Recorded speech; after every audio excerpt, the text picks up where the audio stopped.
오늘 PPI가 나왔는데 PPI가 좀 높게 나왔어요. 요것 때문에 시장에서는 지금 일단은 매도가 한번 터지고는 다시 올라가는 모습을 보이고 있는 중인데, 근원 기준으로 봅시다.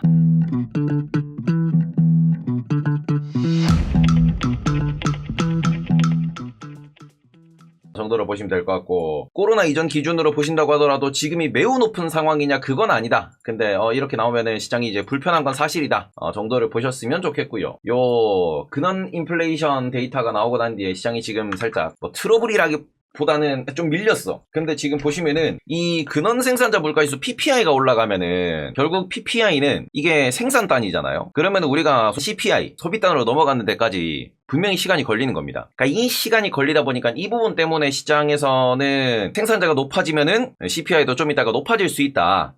이런 이야기를 지금 좀 하고 있다라고 보셔야 될 것 같고, 그래서 그 부분에서 일단 시장의 지표가 발표되자마자는 쭉 내려가서 거의 보합까지 왔는데 뚫고 올라가느냐 아니면은 여기 처맞고 떨어지느냐. 오늘은 계속 이제 그 마이너스권에서 놀던 게 그 나스닥이 지금 현 상황이기 때문에 체크 좀 한번 해보도록 하겠습니다. 지금 보시면은 그 생산과 소비 관점에서 PPI가 올라가고 선행지표고 CPI가 후속지표다. 이런 얘기를 하는 거고, 지금 이 부분에서는 계속해서 지금 시장이 지표를 바라봄에 있어서 무슨 이야기를 하고 있냐 그러면은, 지금 뉴 데이터가, 새로 나온 데이터가 금리 인하에 도움이 됩니까? 라고 요렇게 해서 그래요. 그러면 이게 도움이 됩니까? 이것처럼 지금 나오는 데이터가 이 부분에서 그 금리 인하에 도움이 됩니까? 라고 이야기를 하는 거고요. 근데 이게 금리 인하에 도움이 되냐라는 부분에서 금리 인하에 도움이 안 되죠, 오늘 데이터는. 근데 뭐 그럼에도 불구하고 일단 제일 그 중요한 거는 내일이 한국장 휴장이기 때문에 오늘은 오를 수 있습니다. 자, 여러분들 기억하세요. 내일은 한국장이 휴장입니다. 그렇기 때문에 내일은 오를 수 있다. 오늘 오를 수 있다. 내일 빠지더라도 그건 체크를 좀 해주시고, 지금 이제 그런 부분에서 그나마 금리 인하에 도움되는 데이터는 지금 계속 말씀드린 게 실업률, 요게 제일 이제 도움이 된다라고 말씀을 드리고, 실업률이 이제 올라가고 있는 추세를 보이고 있다, 예상보다 높게 나왔다 라는 부분이 좀 더 시장에 도움된다라고 볼 수 있을 것 같습니다. 그리고는 그 다음에 여기에서 그러면 이제 인플레도 확실히 떨어져야 된다, 요런 이야기를 하는데, 실업률이 올라가는 부분, 인플레가 떨어지는 부분, 그리고 이런 부분에 있어가지고 시장이 이제 어떤 식으로 보여줄 거냐, 어떤 식으로 이제 앞으로 트렌드를 보여줄 거냐, 요게 힘이 되는 거고, 그러고는 여기에서 이제 계속 그 3대 지표로 말씀드리는 건 뭡니까? 세 번째 지표, 파이낸셜 컨디션 인덱스. 그러니까 요것도 어찌 보면은 파이낸셜 컨디션이 이게 금리 인하를 하려면은 내려가야 돼요. 그러니까 지금은 요 세 가지를 거의 이제 그 핵심 키로 좀 보셔야 될 것 같다라고 말씀을 드리고 싶고, 오늘 지금 별로 안 빠지는 거는 뭐냐 그러면은, PPI에 대해서는 무슨 얘기를 하냐 그러면은, 이 PPI가 1번, 중국 PPI는 여전히 낮은 상황이다. 중국 PPI는 아직까지 반등을 제대로 못하고 있는 상황이에요. 생각보다 올라오지 않고 있어요. 중국 PPI가 올라간다라고 하면은 글로벌 소비, 글로벌 데이터, 글로벌 경기가 좋다라고 뭐 이야기를 할 수 있는 거고, 그게 아니다 그러면은 이게 미국 PPI는 영향이 좀 적어. 그래서 내일 CPI 보고 움직이자라는 그런 움직임이 좀 있는 부분이니까 뭐 너무 그 PPI가 높게 나왔다라고 걱정할 건 아닌데, 지금 이 상황에서 조금 우려스러운 건 뭐냐 그러면은, 그래도 원자재가 요게 꽤 커요. 제가 지금 제주도 가서도 계속 봤던 뉴스들이 뭐냐 그러면은, 지금 제주도에서 하루가 멀다고 나오는 뉴스들인데 지금 기후 쪽에 문제가 많다라는 이야기를 계속하고 있습니다. 보시면 오늘도 그 뉴스가 또 나왔는데, 요런 것도 있어요. 요런 것도 있어요. 이게 지금 생각보다 산불도 지금 많이 나고 있는 중이고요, 캐나다 쪽에. 그리고는 남미에 이렇게 홍수 나고 있는 거, 러시아 쪽에 기후가 좀 이상한 상황. 그리고는 지금 좀 이게 그 장기화될 수 있다라고 생각을 하는 건 뭐냐 그러면은, 그러니까 원자재 쪽을 우리가 좀 공부를 해야 된다라고 생각하는 부분이, 생각보다 수요와 공급단도 코로나 전후로 변화가 많았어요. 그러니까 말 그대로 수요의 이동이 많이 발생을 했습니다. 코로나 이후로 우리가 자주 쓰는 단어 중에 하나가 뭐예요? MG라는 단어를 많이 쓰지. 근데 MG라는 단어를 많이 쓰는 이 부분에서 수요 공급 측에서 우리가 고민을 좀 해보셨으면 좋겠는 거는, 우리가 재택근무가 많이 일상화됐고요. 그리고 또 한 가지 우리가 체크를 해보셔야 되는 건 뭐냐 그러면은, 우리가 그 긱 이코노미라 그래서 우리나라 중심으로 말씀드리면 배달의 민족, 아니면은 그 쿠팡 하시는 분들, 이거는 뭐냐 그러면은 그 전에 고용시장 자체 수요 공급이 많이 뒤집어졌어요. 그리고는 우리가 또 최근에 많이들 이야기 나오는 게, 원래는 미국에도 많이 있었던 거지만 우리나라에 많이 나오는 게 또 뭐냐 그러면은, 경제 상황 자체가 달라지고 있는 거예요. 우리 한 달 살기 이런 거 되게 많이 나왔지. 근데 이 베이스가 뭐 덕분이에요? 에어비앤비가 됐든 아니면은 많은 그 인터넷으로 무선 우리가 그 전에는 이제 솔직히 스마트폰이 있었음에도 불구하고 스마트폰의 사용에 대한 편의성이 이렇게까지 높진 않았는데, 지금 코로나 이후로는 스마트폰에 대한 인생의 의존도가 더 높아졌어. 그러니까 이 부분에 있어가지고 이게 저는 이게 언택트 수요라고 생각을 하거든요, 한 달 살기 자체도. 그리고는 여기에서 또 나온 거는 뭐냐 그러면은, 우리가 지금 그 GPT라고 하는 정보 검색 역시도 경기의 메인이 될 수 있는 그런 여러 여러 숫자나 여러 시스템들이 코로나 전후로 해서 정말 많이 바뀌었습니다. 그리고 또 얘기 많이 나오는 거 뭐예요? 코로나 전에는 우리가 별로 언급이 없다가 지금은 우리 일상생활로 들어와 있는 거. 뭐냐 그러면은 전동 모빌리티죠. 전동화된 모빌리티죠. 2019년 5년 전으로 생각을 하셔야 돼요. 5년 전으로 5년 만에 세상이 얼마나 바뀌었는지를 생각하셔야 됩니다. 5년 만에. 지금 이게 저는 제주도 갔을 때 이번에 어떤 친구를 만났냐 그러면은 1년 살기 하고 있다라는 친구가 어쩌다가 우리가 이제 그 밥 먹다가 얘기를 나누게 됐어. 그래서 왜 왔냐 그러니까 20대인데 해보고 싶었대. 근데 이게 1년 살기를 하려면 와서 본인이 경제활동을 해야 되잖아? 근데 그런 것들을 찾는 것 자체도 요게 너무 활성화된 부분들이 있는 거죠. 그리고 요새 어딜 가든 간에 아니 뭐 옷이 필요하다가 뭐 우리는 쿠팡 시켜버리면 되는 거고 아니면 글로벌 가도 뭐 해외 나가도 아마존 시켜버리면 되는 거고 그리고는 이게 상품 같은 경우에도 이게 양극화가 엄청나게 심해졌고 되게 이게 생각보다 쉽다라는 거죠. 많이 바뀌었다라는 거지. 수요 공급 측면에서 우리가 MG라고 이야기를 하지만 지금 챗GPT 잘 쓰는 애들 MG지. 그리고는 우리가 전동화 모빌리티 혹은 뭐 전기차 이런 거 많이들 이제 얼리 어답터란 얘기도 하고 MG들이랑 얘기도 많이 합니다. 주변에 전기차 사신 분들 보시면은 진짜 얼리 어답터나 기술에 관심이 많거나 이런 분들이 많이 타셔. 그게 아니라고 하더라도 지금 현대차 기아만 놓고 보더라도 2019년 대비로 자율주행 수준이 얼마나 잘 올라왔어. 이런 것들은 지금 거의 모든 차에서 자율주행이 다 있습니다. 제 차는 없지만요. 올해 2024년에 산 차인데 왜 나는 자율주행이 없지? 아이 빡치네요. 그래서 이런 것들이 많이 바뀌었는데 이 수요와 공급이 결국에는 한 가지 원자재만 놓고 보더라도 이 포인트에서 뭐가 중요해요? 전기 혹은 구리라고 생각을 해볼게요. 지금 우리가 과거 대비에 전기 수요와 구리 수요가 엄청나게 올라갔단 말이지. 전기 수요, 구리 수요 이런 수요들이. 야, 그러면 이런 수요들이 올라갔다라는 점에서 우리가 고민해봐야 되는 건 뭡니까? 그러면 공급이 늘었냐 이거야. 지금 당장 전기만 하더라도 그전에는 이제 그냥 막연히 태양광이니 풍력이니 요런 얘기를 했었어. 근데 지금 보면은 태양광 풍력에 대한 뭐 장점도 있지만 단점 얘기도 많이 하고 있단 말이야. 그러니 무슨 얘기를 해요? 원전을 얘기를 하고요. LNG 이런 얘기 나오고 있고요. 지금 보시면은 이 그 전기 쪽 말씀드리면 원전 관련돼서 무슨 얘기가 있어요? 지금 우라늄. 실제로 우라늄이 지금 전쟁도 있지만 전력 수요 때문에 계속 올라가고 있어요. 우라늄이. LNG 같은 경우에도 최근에 보고서가 또 나옵니다. 요게 천연가스 쪽으로 해가지고 요쪽 수요 잘 봐야 된다라는 얘기도 하고 있는 중이에요. 그리고는 여기에서 또 이야기가 나오는 건 뭡니까? 구리. 이것도 잘 봐야 된다. 근데 우라늄은 이게 공급이 제한적이에요. 우라늄은. 특히 여기에는 우크라이나 러시아가 껴있기 때문에 우라늄의 가격이 지금 계속 올라가고 있고요. 물론 천연가스 같은 경우에는 이게 미국에서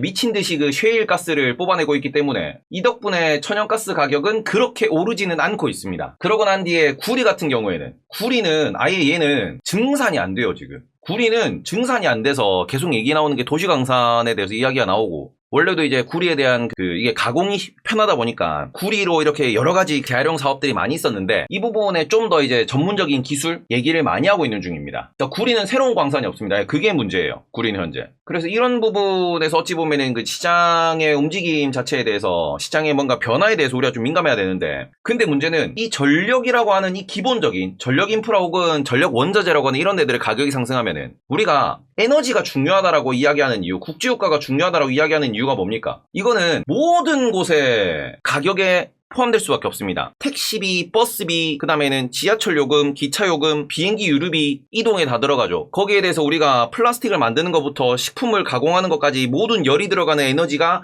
전부 다 가격에 녹아들잖아. 그러니 지금 보시면은 우라늄도 올라가고 구리도 올라가고 이렇게 올라가는 게 인플레이션 관점으로 놓고 보시면은 인플레이션의 장기화를 부르는 거긴 합니다. 이게 경제 성장으로도 볼 수 있지만 인플레이션이 장기화되었을 때 그게 완만하게 올라가면 상관이 없는데 지금 시장에서 조금 우려하는 건 뭡니까? 코로나 때 돈 풀어서 인플레 올라가고 그리고는 지금 돈 줄이면서 고금리로 인플레 잡고 있는데 여기서 인플레가 이렇게 다시 가버리면은 말 그대로 이게 경기 수준, 경기 성장 기준 놓고 보면은 이렇게 올라가면 성장하는 건 좋지 성장한다는 것 자체는 경제 규모가 커진다라는 것 자체는 좋은 거예요. 이 인플레이션으로 놓고 볼 때. 근데 이렇게 되면은 고금리가 유지될 수밖에 없잖아요. 이러면 어려워지는 거야. 왜? 요 성장할 때는 이거는 말 그대로 유동성으로 성장을 한 거기 때문에 요 유동성 성장 국면에서는 우리가 뭘 사도 올랐어요. 뭘 사도 오르는 거예요. 유동성 장세는. 그게 우리가 2020년, 2021년이었어. 그런데 우리가 지금 그 유동성 장세니 뭐니 지금 연준이 지금 뭐 4년 만에 5년 만에 첫 금리 인하를 하니 많이 하는 지금 상황에서 딱 놓고 봤을 때 지난 4, 5년 동안 바뀐 거는 이 유동성들이 다 어디로 갔어? 언택트를 위시한 전부 다 전력 수요 상승으로 다 옮겨간 거거든요. 그러니까 이게 전력 수요라고 탁 집어서 얘기하는 게 기존에 석탄을 떼던 거, 기존에 석유를 쓰던 거를 줄여가면서 이쪽으로 시장이 옮겨가는 모습을 보이고 있잖아요. 그러니까 PPI가 올라가는 부분도 우리가 뭐 앞으로 지켜는 봐야 되겠으나 그 올라가는 원인에 대해서는 이 부분에 대해서는 고민이 분명히 필요합니다. 제가 여기서 전기시대를 말씀을 드리는데 이게 너무 급격하게 변화하다 보니까 오히려 이게 저는 뭐 이게 많은 분들이 이야기하는 뭐 금리 인하를 뭐 하면은 뭐 빨리 낮추고 뭐 금리 인하면 다 좋아지고 노노노노노노 금리 뭐 3년 4년 동안 내려갈 거라니까. 진짜 천천히 내려가야 된다니까. 왜? 이게 지금 어찌 보면은 수요 공급상의 하나의 불균형이 만들어지고 있잖아. 그러다 보니까 이런 PPI를 놓고 보더라도 지금 그래서 PPI가 뭐 때문에 올랐습니까? 그러면은 이게 제일 큽니다. 원자재 반등. 그리고 원자재가 반등된 것이 구리 가격을 지금 보더라도 구리 가격이 안 떨어지고 있거든요. 그런 게 걱정이 되는 거지. 지금 구리 가격 같은 거 보시면은 안 내려가. 구리 가격이. 구리 가격 지금 볼게요. 구리 가격 지금 $10,000 넘어가지고 안 내려갑니다. 오늘도 올라갑니다. 구리 가격. 근데 구리가 $10,000 수준에서는 지금 그래서 이거 아주 드라마틱하고 크리티컬하냐 그러면 아직은 아니에요. 왜? 요 우리 2021년 2022년도에 여기 1,600불 1,700불 라인이 있습니다. 저것 뚫으면은 구리 가격들 팡 뛸 거예요. 지금 우리 구리 관련주에 대해서도 고민을 좀 해보셔야 되고, 뭐 전선도 그렇고 아니면은 이게 뭐 LS 관련주도 그렇고 이런 애들 잘 보셔야 되는 게, 지금 가격 지표상 구리 가격이 LME 기준 1,700이라고 하는 이 선을 넘으면은, 요 선을 넘어가는 순간에 그때 한번 뭔가가 있을 수 있다라는 거지. 근데 구리에 대해서 우리 잘 생각해보자. 구리에 대해서 잘 생각해보면은 구리는 수요가 늘어나는 대신에 공급은 안 늘어나요. 요게 지금 인플레이션을 자극할 수 있는 요소 중에는 하나거든요. 그러니까 구리 가격이 제가 생각할 때는 내년 내후년까지 완만하게 올라가면 상관없는데, 이런 원자재 가격이 완만하게 올라가겠냐고. 팡 튀겠지. 팡 튀면은 또 한번 하겠죠. 그래서 어찌 보면은 구리 가격이 여기서 올라가고 있는 게 미스터 코퍼라는 관점에서 경제학적으로 좋습니다. 그것도 맞는데, 너무 올라가면은 이거 또 시장에서는 그리 좋아할 만한 이슈는 아니다라는 거죠. 이건 조금 고민을 해보셨으면 좋겠다. 이렇게 좀 말씀을 드리고 싶고요. 지금 그래도 미국장은 나쁘지 않은 흐름은 보이고 있습니다. 네, 그래도 올라가려고 영차 하고 있는 중이고, 최근에 일봉을 보셔도 아시겠지만 이게 답답해요. 답답한 상황이야. 근데 고점을 뚫고 올라가려면 확실하게 이제 금리 인하, 그러니까 지금 시장이 진짜 우리가 아이러니한 거는, 고점을 뚫고 올라간다라는 그 시나리오는 결국 금리 인하라는 부분, 혹은 빅테크에 있는 기업들이 제대로 된 실적을 발표하면서 기대감을 더 심어줘야 된다라는 건데, 지금 빅테크는 엔비디아 말고 실적 발표가 없는 상황이에요. 오늘 뭐 또 구글에서 뭘 발표한다고 하긴 하는데, 지금 미는 거는 AI로 돈을 빨리 벌겠습니다 말고 없어요. 그러니 엔비디아의 실적 발표가 더 중요하다. 그것도 맞는 소리고, 그래서 5월 22일 날까지 뭐 다음 주죠. 시장에서 뭐 크게 뭐 움직임은 없다. 그것도 맞는 소리예요. 다만 그럼에도 불구하고 고점이 지금 이렇게 답답하게 잡혀있는 이 상황은, 고점이 이렇게 닫혀있는 지금의 이 상황은 우리가 조금 고민도 해보셔야 되는 게, 선반영을 많이 땡겨온 이 시나리오, 이러한 스토리텔링 자체가 조금은 시장에서 부담스러워하고 있는 부분이다. 그래서 미국에서는 얘기합니다. 내일 CPI 당연히 낮게 나올 거다. CPI 같은 경우는 이미 예상치도 다 있는 상황이죠. 지금 보시면은 CPI가 이미 예상치가 다 나와 있어요. 여기 인플레이션 아웃캐스팅 들어가시면은 얼마 나올 겁니다. 이 예상치보다 높게 나오냐 낮게 나오냐, 그것만 이제 시장에서 신경을 쓰는 거예요. 요것만. 근데 그런 부분에서 지금 아직까지는 5월 뭐 CPI나 PC가 올라오진 않았지만, 요게 코어 CPI, 코어 PC 기준을 놓고 보시면은 요 정도에서 더 둔화되지 않는 모습을 보이고 있습니다. 그런데 여기서 이제 유가도 그렇고 아니면은 구리 가격도 그렇고 뭐 우라늄 가격도 그렇고, 그 다음에 지금 또 걱정되는 거는 이런 홍수 사태로 곡물 가격이 움직일 수 있다라는 얘기가 계속 나오고 있거든요. 곡물 가격. 근데 곡물 가격 보시면은 지금 소매 가격이 한 $680 정도예요. 미국 기준. 680이면 도대체 뭐 어떤 기준이냐라고 보실 수 있는데, 이거를 주봉으로 보시면은 최근에 이게 올라옵니다. 곡물가도 올라와요.